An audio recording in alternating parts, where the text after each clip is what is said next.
En fin de compte, le radar sur le toit, il envoie un signal. Et le signal, suivant comment la géographie du terrain elle est, si c'est plat, le signal il part, il revient jamais. Donc on trouve une tache blanche comme ça. Autrement, il percute contre la montagne par exemple et il revient. Donc là, tous les signaux répercutent contre. Donc là, ici c'est le mur du port qu'on voit. Et le trou là, c'est l'entrée du port. Après là, ce sont tous les bateaux qui sont garés parce qu'ils répercutent un signal.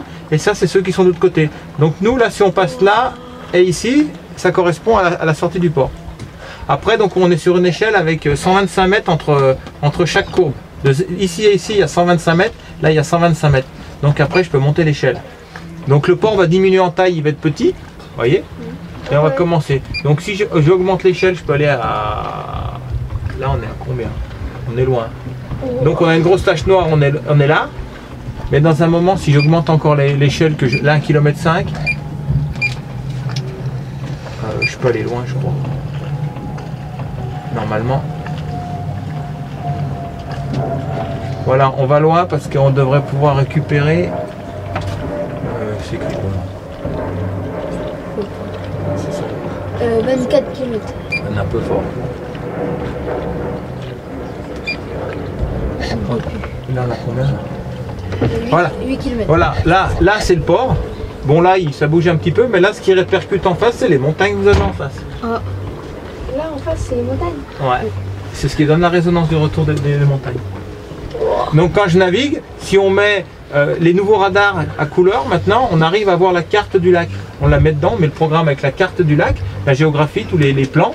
Et le radar, il est dessus, on arrive à se situer où on est. Mais là, même là comme ça, là c'est toute la partie du port, là parce qu'il y a trop de gains. Et en face, alors soit c'est la pluie qui nous répercute, faudrait si j'en enlève, et autrement, en général, on peut voir en face, vu la distance, en fonction de l'échelle que l'on a.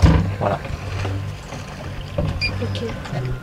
Voilà le principe du radar. Le radar, en fin de compte, quand il est bien réglé, on peut fermer ici et on peut naviguer, on arrive à situer les bateaux. Voilà. Donc là, on va retrouver le port. Voilà. Après, au niveau des réglages, là il pleut, donc il faudrait enlever un peu de pluie, puis il y a de la vague.